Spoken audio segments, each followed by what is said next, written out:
मैं संतोष शर्मा एक नास्तिक हूँ, तर्कवादी हूँ और मैं ईश्वर पर विश्वास नहीं करता। मेरे दृष्टिकोण में ईश्वर, अल्लाह या गॉड या भगवान अंधविश्वास है, कल्पना है और कुछ भी नहीं है। इतना सुनने के बाद आपके मन में सवाल होगा कि आपको किसने कहा ईश्वर नहीं है, आपको किसने कहा अल्लाह नहीं है, गॉड नहीं है। क्या आप खुद देखे हैं? आपको कहाँ से पता चल गया कि ईश्वर नहीं है, अल्लाह नहीं है, गॉड नहीं है? जो लोग ईश्वर विश्वासी होते हैं, जो लोग अल्लाह विश्वासी होते हैं, गॉड विश्वासी होते हैं, भगवान पर विश्वास करते हैं, उनका कहना है कि ईश्वर अंतर्यामी है। ईश्वर, अल्लाह, गॉड अंतर्यामी है। वह अपने हर एक भक्त के मन की बात जानता है। ईश्वर अंतर्यामी है और वह जानता है कि उसके भक्त को क्या चाहिए। अगर ईश्वर अंतर्यामी है तो फिर उन्हें तो पता है कि उनके भक्तों को क्या चाहिए। अगर ईश्वर, अल्लाह, गॉड अंतर्यामी है तो उन्हें पता है कि उनके भक्तों को क्या चाहिए, उन्हें क्या मन्नत है, सब कुछ पूरा करना है। ईश्वर को सब कुछ पता होता है। लेकिन जब देखा जाता है कि लोग भगवान को खुश करने के लिए मन्नत मांगते हैं, भगवान को खुश करने के लिए पूजा पाठ करते हैं, परिवार में सुख शांति के लिए, अपनी खुशी के लिए भगवान का नाम लेते हैं, तो इससे एक सवाल खड़ा होता है। अगर पूजा पाठ करने से, मन्नत मांगने से आपके जीवन में खुशी मिलेगी, आपकी मनोकामनाएं पूर्ण होगी, तो एक छोटा सा सवाल है कि क्या ईश्वर अंतर्यामी नहीं है? क्योंकि जो लोग ईश्वर विश्वासी होते हैं उन्हीं का कहना है कि ईश्वर अंतर्यामी है और ईश्वर को पता है कि हमें क्या चाहिए, हमारे मन में क्या चल रही है, हम क्या सोच रहे हैं, ईश्वर को सब कुछ पता है।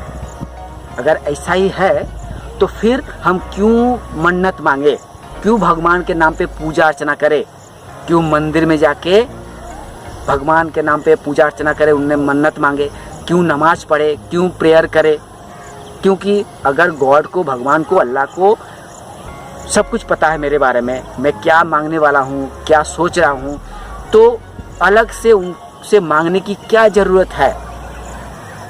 अगर कुछ आप मांगते हैं भगवान से कि भगवान मुझे ये दे दो, नौकरी दे दो, घर दे दो, पैसा दे दो, दौलत दे दो, तो संदेह होता है कि ईश्वर अंतर्यामी नहीं है।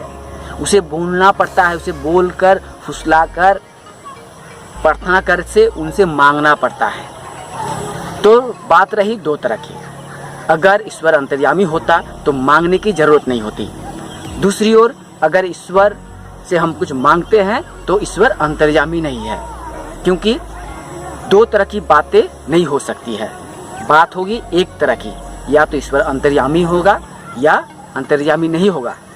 अंतर्यामी होगा तो आपके मांगने या नहीं मांगने से भी ईश्वर आपके मन की बात जान लेगा और आपको सब कुछ दे देगा।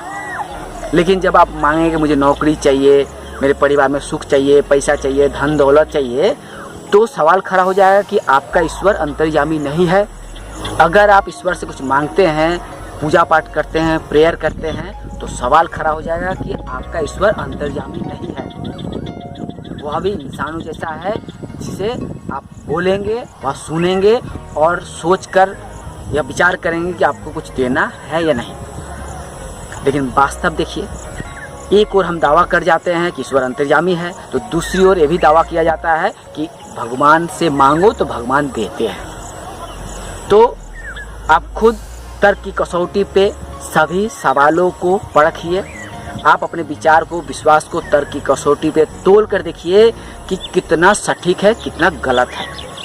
आप जब खुद अपना ज्ञान, अपने विश्वास, अपने आस्था को तर्क की कसौटी पे परखेंगे तो सच्चाई अपने आप सामने आ जाएगी। और सच्चाई ये आएगी कि ईश्वर है ही नहीं। सच्चाई सामने आएगी कि गॉड, अल्लाह, भगवान, जो कुछ आप बुलाते हैं उसका वास्तव में कोई अस्तित्व नहीं है।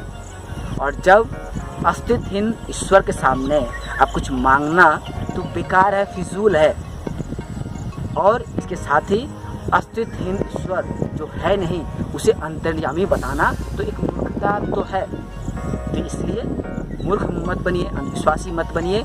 खुले मन से आप अपने विश्वास को, आस्था को तर्क की कसौटी पे परखिए।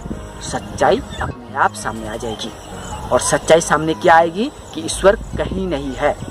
और आप यदि आस्तिक होंगे, ईश्वर विश्वासी होंगे, तो आप जरूर तर्क के द्वारा नास्तिक बन जाएंगे। और आपके मन में कोई भी सवाल है तो ज़रूर आप कमेंट्स बॉक्स में दीजिए। हम आपके हर एक सवाल का तार्किक रूप से जवाब देने के लिए सक्षम हूँ, तैयार हूँ। नमस्कार।